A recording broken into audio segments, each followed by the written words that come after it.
Whoa, we just got a big trade, guys. Adam Schefter. The Broncos are trading Von Miller to the Los Angeles Rams. How do they have any draft picks? For two 2022 second-day draft picks. I don't know how they have... How do they have draft picks? Hello and welcome to Monkey Knife Fight, folks. I'm Connor Rowntree. Today we're joined by Fantasy Points Joe Dolan to talk a little Monday Night Football. But before we look into Monday night, we were just saying off the air here, what a wacky Sunday it was. Biggest takeaways. Mine is, I'm done. Just like that. Survivor pool, shot in the face. New York Jets just killed the Bengals. Don't know what happened. So bad. So bad in so many respective ways. Anyway, Joe, what's your biggest takeaway? Well, first and foremost, let me just give you a piece of life advice here. There's been talk about mental health, and it's something I take seriously as someone who has diagnosed mental health issues, obviously with Calvin Ridley and Lane Johnson, taking time away from football to focus on their mental health, which is something I fully support. But if you want just a little piece of advice that will improve your mental health, and I mean this, I actually mean this seriously, don't play survivor pools. I was in one for years, and it was, first and foremost, it was too big. So like it was one of those ones where like even if you made it to week 17 or now week 18, there were still going to be like 10 to 15 people who were still going, and instead of those people splitting the pot, it then went into the playoffs where the added stipulation of the spreads were involved. So not only did you have to pick a team you had to pick a team to cover a spread, which obviously makes things even harder because the spreads are designed to be 50-50. So first and foremost, that was my own personal experience, but I just didn't respond to the emails this year. I just didn't. I'm going to play fantasy leagues, I'm going to get in the betting pools, the office pools, where you pick the spread. I am not playing Survivor this year. And I know damn well I would have been out this week. I know I would have been out. If I wasn't gone by now, I would have been out this week with some of the results out there. The Chargers losing, and obviously the Jets beating the Bengals, and the Saints beating the Bucks. And, I know damn well I would have been out by now. And I don't have to worry about it. I'm just like, I didn't play. I did not donate my $30. That is a mental health tip from Dolan, somebody who takes mental health seriously. I didn't have to think about Survivor once at all this year, and it was liberating for me. Now, I know there's people who say the same thing about fantasy. Like, they're like, I stopped playing fantasy football. That's, I'm in too deep, man. Pays the bills. But for Survivor pool, I don't think anybody's a professional Survivor pool player. So that's a mental health tip from Dolan, especially the one I was in that had like 500 people in it. Like, yeah, okay, the pot is like 20 grand, but guess what? Nobody's going to win the damn thing. So it doesn't matter. Yeah. And then when you brought in the point of spreads, like I could see that just causing fist fights, like full blown, Stockton slap to the face, because what happens on Thursday? You're like, oh, I got 4.5 points. Baltimore's playing KC. KC hasn't looked so good this year. Just like I'm shooting, taking a shot in the dark, right? Random teams. But, so I take Lamar Jackson with 4.5 points on the Thursday. By Sunday, it's 2.5. And, they lose by the spread. And then one guy says he wins. Right. The other guy says he's out. So, I could literally see somebody getting killed over that. Yeah, that's in the stipulations, and it's only for the playoffs. But like my whole thing was with this thing, and why I decided to quit was, wait a minute. At this point, if the pot, even if 15 people split the $20,000 pot, I'd rather that than have to go into the playoffs and then pick spread. I'd rather take the 1,500, as opposed to. But I wasn't even making it that far anyway. It was now this was my personal experience because I thought the pool I was in was just way too big and unruly, and there was no way just one guy was going to be left. So it was a clean break for me. I was happy about it. Speaking of surviving, any tips for Detroit Lions fans just going into next week? Like any sort of tips, because your Philadelphia Eagles really laid a beating on them this weekend. I mean, yeah, they smoked them. They just ran the ball all over them. Scott was a good pickup and start in fantasy. That guy got me. Yeah, the Philly defense was good too. Kenny Gainwell was not. Fortunately, he got some garbage time just to get some positive points in there. But they decided they were going to go with the better, I guess, runners in Boston Scott and Jordan Howard, which was very effective for them. If I'm a Lions fan, all I'd say is like there's a new regime in there. You got a new coach. You got the general. Just like I'm not trying to tell you not to be cynical based on your entire life of being a Lions fan, but you have 11 picks. You got the top pick. Maybe a quarterback emerges. Obviously Jared Goff's not the guy. I think it's become blatantly obvious that he's not. When they traded for Jared Goff, I don't think they thought he was the guy. You got 2 first-round picks in that trade. That's why you made that trade. Yeah, so that's why you made that trade. And Goff is just a capable guy to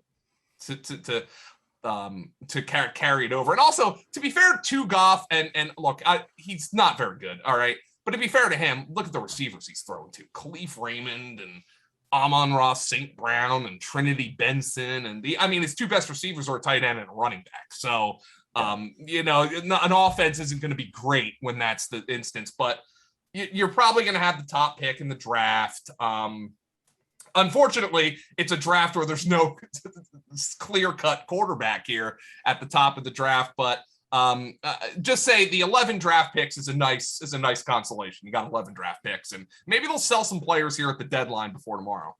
Well, let me pick your brain about a couple more quarterbacks here, Joe. Getting into Danny Dimes, it's Daniel Jones. Yeah. Start the season. Weeks 1 to 4, 66% completion percentage. Looking good. 4 touchdowns, just 1 interception. Weeks 5 to 7, 58% completion percentage. 1 touchdown, 3 interceptions. Not going so hot. Games without Saquon Barkley, it's been tough sledding for him. Mm-hmm. So I don't know. But then you get on the other side of the football, you have Patrick Mahomes, a proven product that seems to be slipping a little bit this year, seems to be a little bit of deer in headlights syndrome, doesn't really know what's going on. He's throwing up those balls. They're not getting caught. Things aren't going the right way. And their defense really doesn't seem to have the ability to swat a fly at the moment. Yeah. So it doesn't look like the best ability from each team, but that usually turns into pretty exciting football, right? That's what we saw this weekend. Speaking of Bengals and Jets, turned to one of the more exciting games down the stretch. So looking at everything hand in hand, when does Patrick Mahomes say, hey, man, I finally got to step up and play ball? Daniel Jones, when does he turn it around? Does he only pass the ball effectively when there's the run threat of Saquon in the backfield? What's your read on this game, Joe? Well, first and foremost, I think the bigger problem for Daniel Jones has been the lack of. Saquon's obviously part of this because he's such a good receiver, but the year in and year out, the weapons getting hurt for him. They went out and they gave Kenny Golladay the big contract. That was a buyer beware contract to me just because of his history of not being able to stay on the field. That's borne out. Kadarius Toney, I'm not quite sure what his injury history is dating back to college, but obviously he's been. Dating back to training camp, this was a guy who was unable to get on the field consistently. And now I think he's going to play tonight. But Sterling Shepard's had a long history of injuries. So I think that's more the problem. Even Evan Ingram, right? Supposed to be the next big tight end there. Yeah. Well, Guys always hurt. Good luck with that. Yeah. Have fun with Evan Ingram. I'm sure Jason is well aware of the pitfalls, Pro Bowler Evan Ingram, who literally dropped a game-winning touchdown pass against the Eagles last year. Not a very good player. But I think that's more the problem with Daniel Jones right now. And I think Giants fans are probably a little frustrated right now because I think there's probably a lot of Giant fans who have had it with Daniel Jones, but there's also a lot of Giants fans who are saying, wait a minute. We've gotten some good football out of him the last couple of years, and then the injuries happen, and the offensive line, and Andrew Thomas, the left tackle. So it is kind of hard to evaluate Daniel Jones. Now, this is a team, we just talked about the Lions. This is a team that's got 2 first-round picks. So there's a lot that they can do. When it comes to Mahomes, our guy Greg Cosell at fantasypoints.com, you might know him from the NFL matchup show on ESPN, and And I know Greg well, and the thing that he's been saying for years is like, nobody's going to deny the just utterly ridiculous physical ability that Patrick Mahomes has. You can't deny it. And, but he got to such a point, Mahomes, it was almost like Russell Wilson got to this point too, where he was almost beyond reproach. Like, you couldn't criticize him because the problem was on somebody else and never on the quarterback. And I think a lot of Patrick Mahomes' issues might have to do with the offensive line. They might have to do with the fact that he feels like he's got to pick up everything for his defense that's struggling. But Greg's consistent drumbeat was eventually the hero ball, that stuff where you're like, oh my God, I can't believe he completed that throw. Those eventually turn into interceptions. It's just the law of averages that every now and again, that's going to be a pick or that's going to be a sack where he ran backwards 15 yards trying to make a play when he should have just checked it down. And we're seeing that from Mahomes. We saw it from Carson Wentz, on Sunday. I mean, making bad plays. That is something in a quarterback's DNA that I don't think you can coach out. And right now, Patrick Mahomes is landing on tails on that heads and tails coin right now. He's trying to do too much. He's hanging out too much with his goofball brother. I just feel like right now Patrick Mahomes is going through something. Does that mean Patrick Mahomes stinks? No. Does that mean Patrick Mahomes is always no longer the quarter? There was actually starting to be would you rather have Mahomes or Herbert debate? And I think that's more of a compliment to Herbert than it is an insult to Mahomes. But we actually just saw Justin Herbert doing some of that shit, like the throwing the across his body and the hero ball stuff. It's good when you need it, but it can't be your offense. And I do kind of feel like right now, a lot of Andy Reid's offenses, all right, Patrick, quick play. And we saw that happen with Andy Reid in the past with Michael Vick in Philly. There was a point when the whole thing came crumbling down for Andy in Philly, where Andy's entire offense was, go make a play, Michael. You've got talent. Let's do it. And that's been much less of an issue, obviously, with Kansas City, but it's starting to creep up again this year. I feel like they're going to correct it at some point. But I just wonder if this team is fatally flawed just because it just doesn't have the talent on the defensive side of the football. Oh, and by the way, Tyreek Hill and Travis Kelce are both dinged up, and they don't got depth on offense. Mecole Hardman, he can't be your second best receiver. He just can't. Yeah, no, I'm completely with you on that. And another good statistic to look at going into this game is Patrick Mahomes only has a 35.6 completion percentage when under pressure this season. That's as low as Justin Fields and Zach Wilson, two rookies. Yeah. And the one thing that New York has been good at is getting after the quarterback. And just one of your points there earlier, Tony was injured twice when he was at Florida with the shoulder injury, missed a few games, thanks to our guy on the back end there, Jason. And then you alluded to it. I mean, if we want a firsthand Giants fan perspective, we could just ask Jason, how do you feel about Danny Dimes? It's not his fault. I don't think it's his fault. I think Daniel Jones has looked like a competent quarterback. He's not going to be a top 10 guy, but what do you want him to do? How do you get on a rapport with your receivers when they're never on the field? Yeah. I do feel for Daniel Jones at this point, honestly, then the question is, and this is why general managers come and go. This is why general managers get fired. This is why guys get hired, because they think they have the answer to this question. But Jason just said, Daniel Jones has looked like a competent quarterback. That right now, I think that's proven. Okay. He's a competent quarterback. That's at least the baseline here for Daniel Jones. The question is that good enough? Yeah. And I don't know if we have the answer to that. I don't know if he's been put in a situation where we can have the answer to that. The only other thing I want to add to is statistically, Jason Garrett has been offensive coordinator for 23 games as the Giants offensive coordinator. He has never led the team to scoring 30-plus points. Not once. Wow. The Jets just put up 34 against a good Bengals team. There's problems, on play calling, too. A Bengals team that a defense that I picked up and started this week in fantasy. So yeah, good for me. Woohoo! No, but one thing to note about Danny Dimes, we have seen in sample sizes with weapons around him, earlier this year when he had Barkley. Right now, Barkley, for all of his credit, he can't do everything, but he can catch out of the backfield. And in those games, Daniel Jones combined for an average of rush and pass yards of over 340 yards in those first 4 games, combining his pass, his arm with his legs, pardon me. So, there was solid production in week 1 to 4 when there was another weapon behind him when he had somebody to lean on. But it just doesn't seem when he needs to be the guy to do it all himself. It doesn't seem like he's been able to come through, especially as Jason said, as you said, Joe, the receiving core or lack thereof. I think this is a less kind of play tonight. I don't see great offensive production. Patrick Mahomes has only gone for over 302 yards 3 times this season.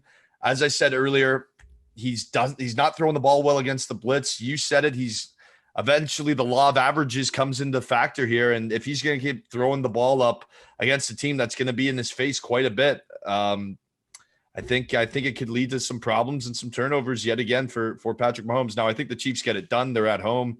I like the Chiefs to win this game, but I expect a good fight out of the Giants tonight. I actually like more for Daniel Jones in this game because I think Sterling Shepard and Kadarius Toney are going to play, and I think that's big. And I think they're going to have to throw because I do think the Chiefs are going to score. Last week was the culmination of a disaster for the Chiefs. I mean, obviously they didn't score. The worst offensive performance in the Andy Reid era, the Andy Reid Patrick Mahomes era, the second time that those two haven't scored a touchdown in a game as a partnership. Of course, the first time being on the big stage in the Super Bowl. There was I think the odds of that was like 60-1 or something like that, like the Chiefs not scoring Crazy. A touchdown in the Super Bowl. But last week against Tennessee, and look, I mean, say what you want, I thought Carson Wentz was abysmal on Sunday, but the Colts put 31 on the Titans. I mean, that just goes to show you how bad a game Patrick Mahomes had last week. I'm tempted to take the more for Mahomes, but it's a little inflated. Jason just told us it actually has gone up a couple of yards. I am going to take the less, but I like the more for Daniel Jones, who was my Dak Prescott fill-in this week. Interesting. Well, let's take a look at some other players then, Joe. Everyone at home, you can make your selection, scroll down, hit submit, and you're in to win. Obviously, when we're talking about the Kansas City Chiefs, you have to talk about Travis Kelce and you have to talk about Tyreek Hill. Are they going to play? I guess that's the first question. Yeah, I think Joe, so. Is there any indication? Tyreek Hill less so, but Travis Kelce I find is one of those guys where it's going to be hard to keep him off the field as long as his legs and arms are connected to his body.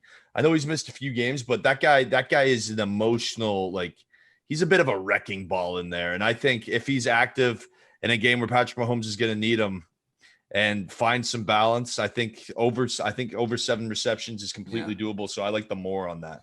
I like more for Hill. I like less for Kelce with the receptions here. I like the less for Kelce with the receptions.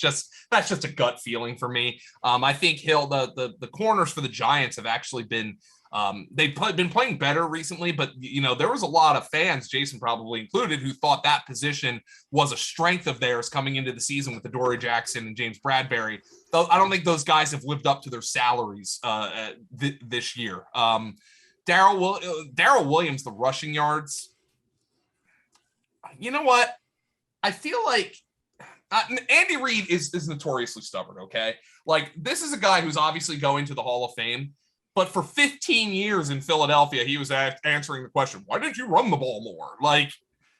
That was literally a steady drumbeat question throughout which is an organizational issue if you're paying attention to the Eagles this year. The same drumbeat. Why don't you run the ball more? Oh, whoa, we just got a big trade, guys. Adam Schefter. The Broncos are trading Von Miller to the Los Angeles Rams. How do they have any draft picks for 2 2022 second-day draft picks? I don't know how they have. How do they have draft picks? Oh.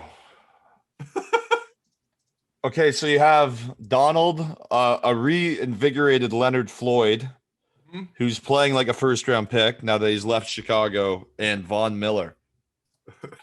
And then that secondary, coached by Vic Fangio. Yeah. Oh God. Okay, well that's fun. Anyway, I will say this. I will say this just as a little bit of an announcement. And Jerry Judy's back. Can I curse on this show? Les Snead's a fucking lunatic. I love that guy. Like, he's like, you know what? This is what he says.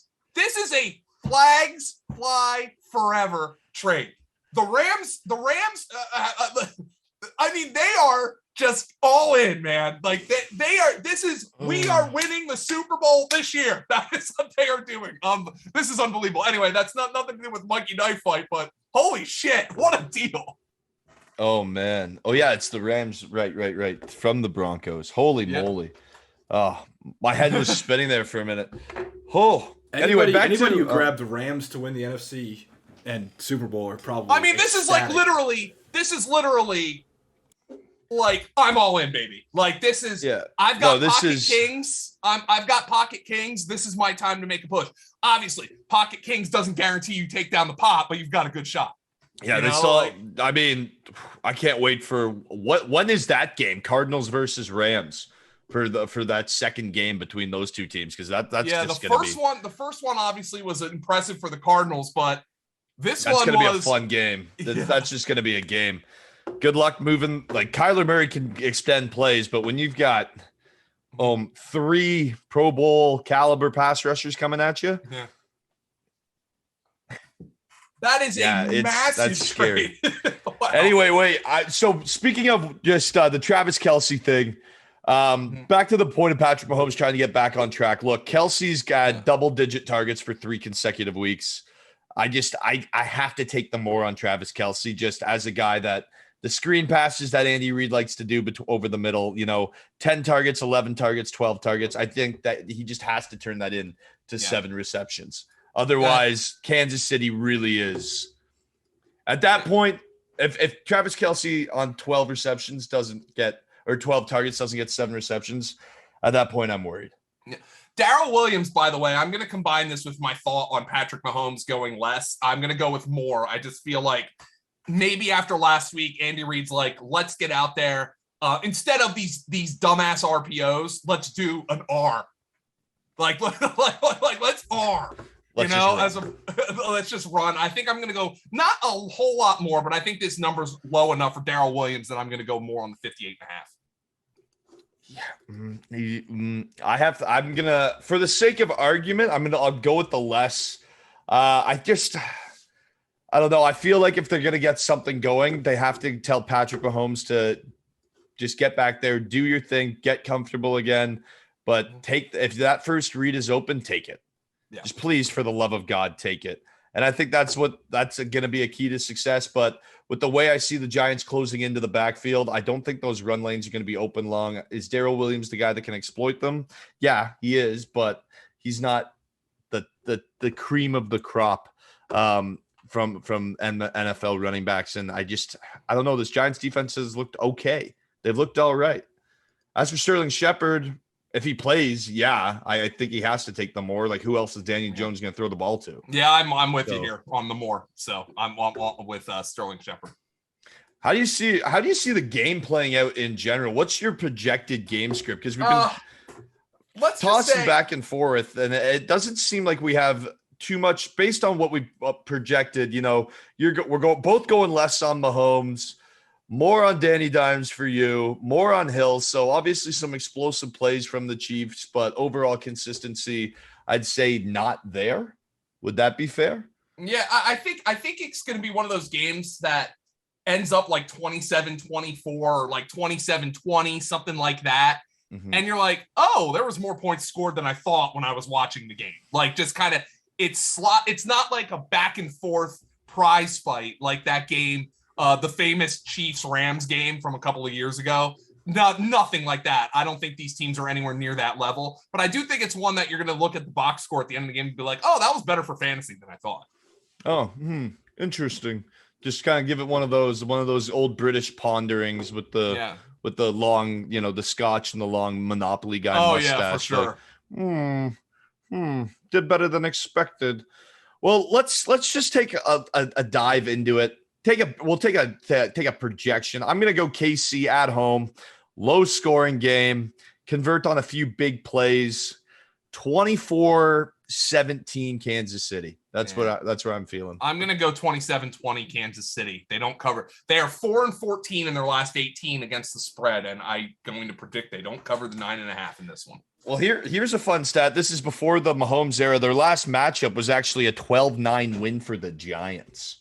Wow. So that's pre-Mahomes. Pre-Mahomes. That's back in 2017. So in the grand scheme of things, like not so long ago, but a long time ago from, Patrick Mahomes, Super Bowl champion, Andy Reid, Travis Kelce, Tyreek Hill. The list goes on and on and on. Joe Dolan, thank you so much for joining us today. Fantasy Points' very own Joe Dolan. Everyone, go over to fantasypoints.com and check it out because obviously some hot takes. And something to just take away from. Final thoughts about that Rams trade because that kind of just blew up right in the middle of the show. Impact alert, folks.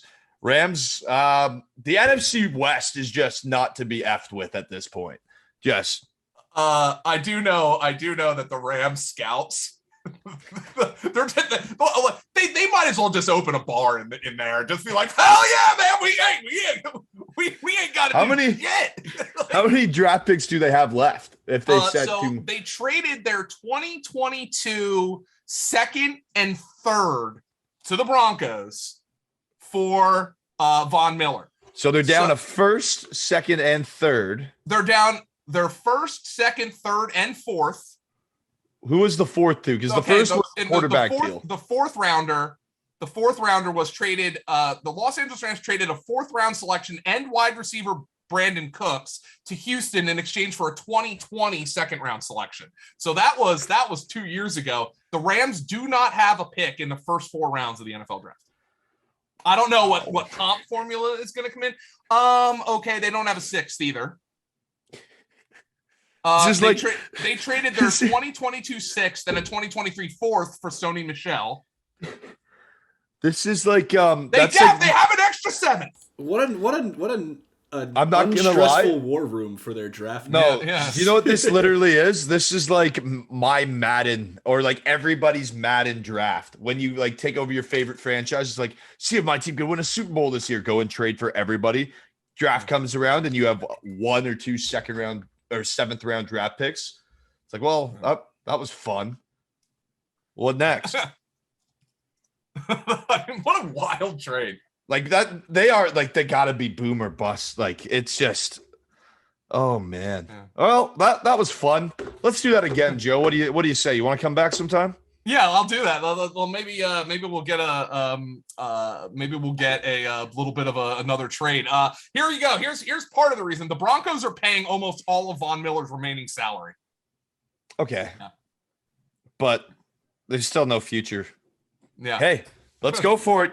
Good luck, Rams fans. It's going to be fun. I'm excited for it. I mean, if you're a Rams fan, just take a vacation on draft weekend. But I mean, hey, if those are the last picks of the first, second, and third round, I ain't gonna give a crap. So yeah, honestly, if you're a Rams fan, you might also want to take off the conference championship weekend too, because that Monday could be a pretty wild one for you. Yeah.